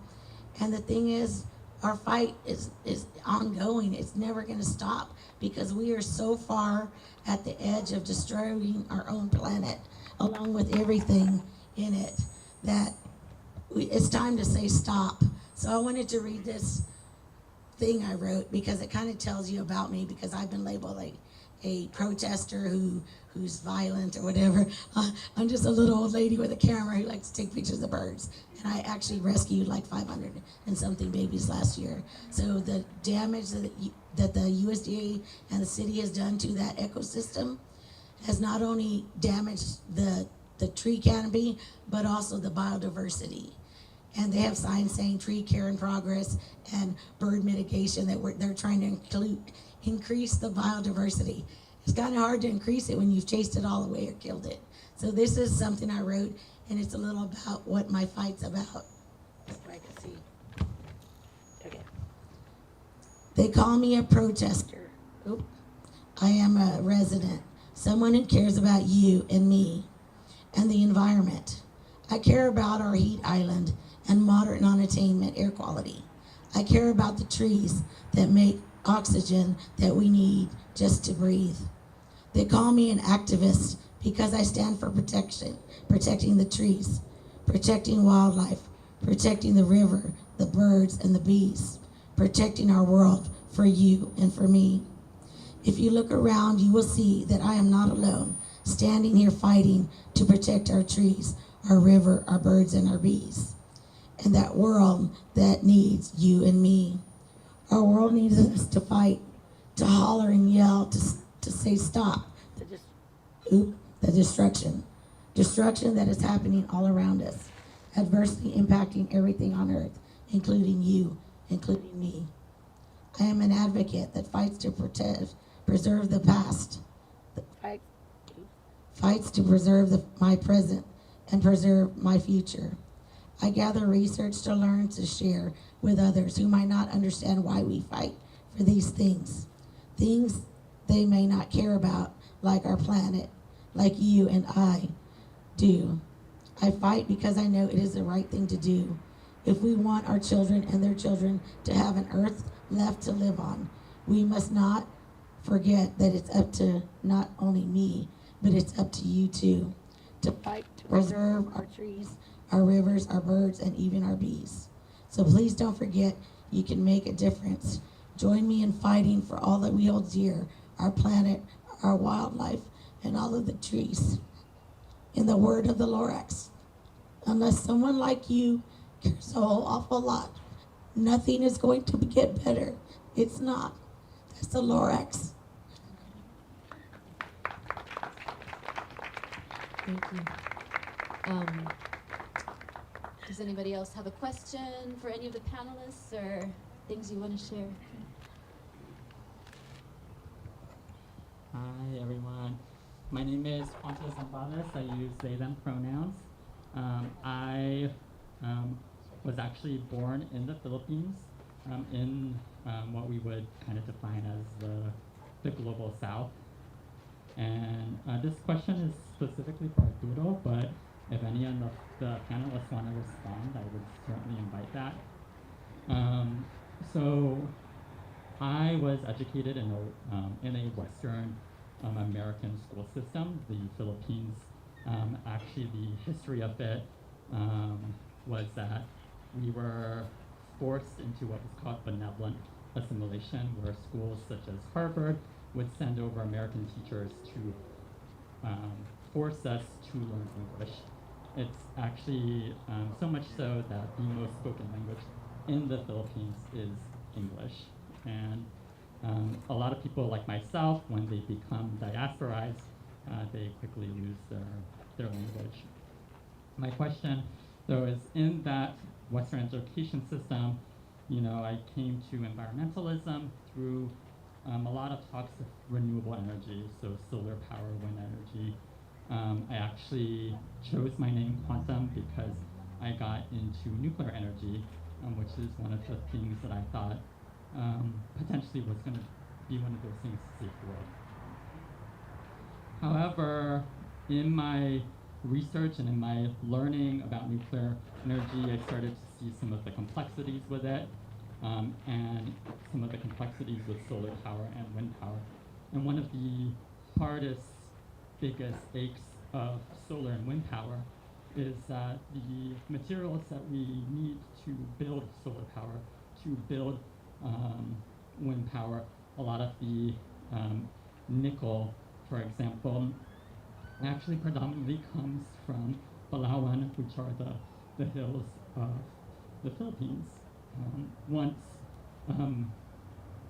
in this day, in 2023, there are still indigenous tribes that are considered no contact on the island of Palawan, and those are their homes.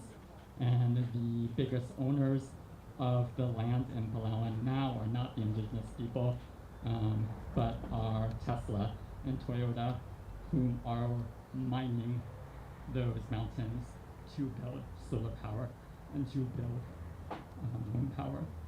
And there's a certain level of hopelessness with trying to imagine a world with renewable energy when it comes from the necessary rape of my own country, the destruction of my own people. And I don't know how to be present in environmental circles that push for that without the fact that they are completely uneducated on the fact of where that energy comes from and who is being stolen to make that energy possible. And so I just want to ask, and I know that that's a really complex question, but just kind of what are your thoughts on what does energy movement look like in the future, and how do we kind of proceed without causing additional harms to the land.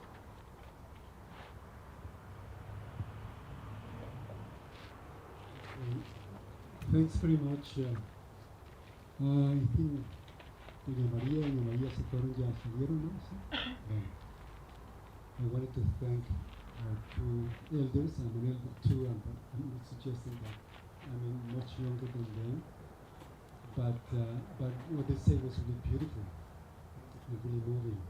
And also the poem that you wrote, that you read as well, so thanks for that. And energy is central to the killing of the earth. There's no doubt about that. Sometimes we are not so much aware about how energy underlies everything that we do. I mean, fossil fuel energy, the cities in which we live wouldn't be the way they are without the huge amounts of energy released from fossil fuels from the late 18th century on to today.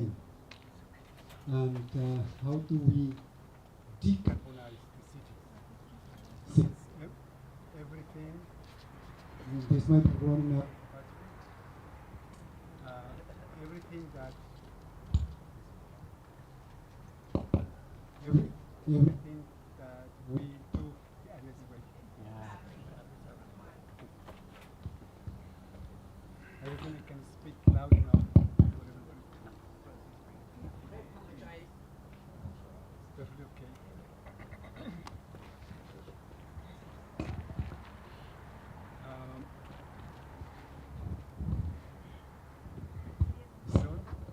Hello? No, tampoco. Stand up, tampoco. You have to stand on one foot. What?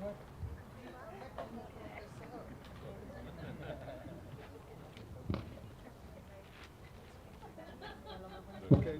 Ay, no, nada. I'm sorry, all the batteries died. Okay. Let me try to speak like this. Like one.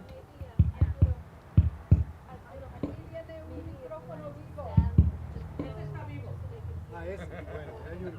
Ese está verde. We'll see.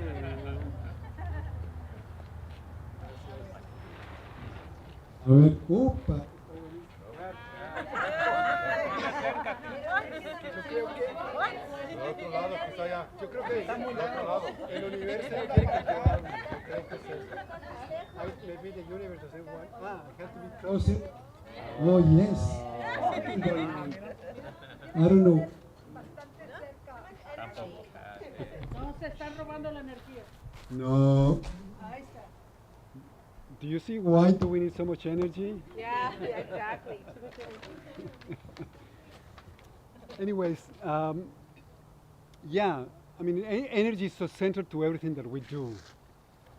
And what is going on today, quantum, as I mentioned in passing, is that the energy transition that is being pushed by corporations, as you found out from what is going on in the Philippines, which is going on in many parts of the global south, is that the energy transition is going to be done at the expense of the global south, because it's going to require destruction.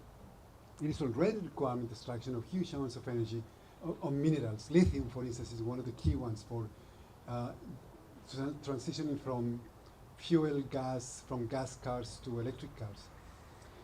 So what I wanted to say is that there are movements already that are paying attention to that, and I will send Maria or to Marisol the information about. It's a really interesting initiative of a just transition from the global south. So how do a transition, a significant just transition with social and environmental justice and racial justice would look like if we do it from the perspective of the global south?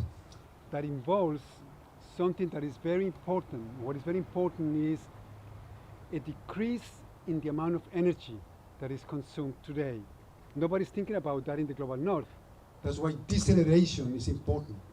Deceleration, degrowth, buen vivir, good living. The ideas about how can we live differently than we do today that requires so much energy. So energy transition that takes care of the needs of people who are going to be transitioned out of the energy business, because that's very important. Energy transition that takes care of the needs of what is vital to societies and social systems, especially, for instance, in times of global warming and heating in places like this, how to be able to cool down environments for people to live well. But energy transition also that contemplates a significant and drastic reduction of consumption of materials and energy, a change in the lifestyles of people. And this brings me to the last question, which is the question of, that Maria mentioned, the question of the future. And I think one of the, I'm going to give up on this. Arturo, maybe try this one. That one of the, I think it's, the universe doesn't want me to speak. I think I'm confused. Okay. Let's just let him. Yeah. That the future, one of the most important questions that we need to ask today, I think, is who gets to imagine the future? I usually put it in this way: who is doing the hugely important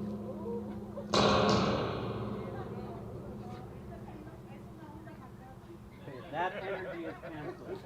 cultural, political work of imagining the future? And if I ask you the question of who is doing that, who's getting the upper hand in imagining the future, you'll probably tell me, well, the gurus of technology, right? The Facebooks and the Googles and the robotics and the genomics and the synthetic biologists and the pharmaceuticals and the space travel. Those are the ones. It's a very patriarchal imagination. It's about an imagination of leaving the body and the earth behind. Who cares about the body? If we can download our brains and consciousness on a quantum computing. Who cares about the earth if we can move to another planet? Or if we can build our secluded enclaves of privilege, of course. So it's a very, I call them techno-patriarchs of high technology. So how do we, the future is being colonized by this imagination, how do we liberate the future from being colonized by that? And how do we populate the future with other ways of being and inhabiting today and for the future? So I think that, and what you said also reminded me of, you are probably familiar with this, with your name, but maybe not, just in case. The wonderful physicist whose name is David Bohm, who coined the concept of the quantum entanglement. And he talks about, I'm going to mention it tomorrow in passing, what he calls the unbroken wholeness of life. Life is a whole, and we have been all saying it today. It's a continuum. Life is always producing, reverberating, creating new things. And we partition it and fragment it and dominate it. I mean, we especially, rich people, corporations, and so forth, in particular ways for profit. So, but going back to this idea of life from quantum physics, really, which is a beautiful idea of life, and from indigenous peoples, and from many other peoples worldwide who are going back to seeing life in that way, as a continuum, as a flow, I think it's going to be very, very important to oppose that techno-patriarchal imagination. Anyways, I don't know if that came out clearly, but Yes, thank you. My apologies for our technology. I'm not sure, there's just a lot of energy. We were talking about energy, and so my name is Rosie Torres. Bienvenidos, me llamo Rosy. Soy asistente de Verónica Castillo Salas y Don Beto Salas aquí en Galería. I am the assistant to Don Beto and Verónica here at Ecos y Voces del Arte. My apologies for not having the batteries run, but I'm not sure, there's just a lot of energy. So everybody take a deep breath and let it go. Otra vez, todos juntos. Open your legs, uncross. If you're crossed, open.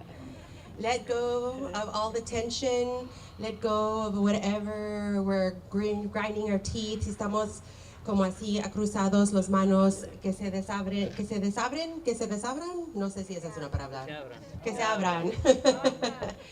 I am very Tex-Mex. I was born in the frontera. I was born in Laredo. So as a fronteriza, my English and Spanish mix, and I speak all of it.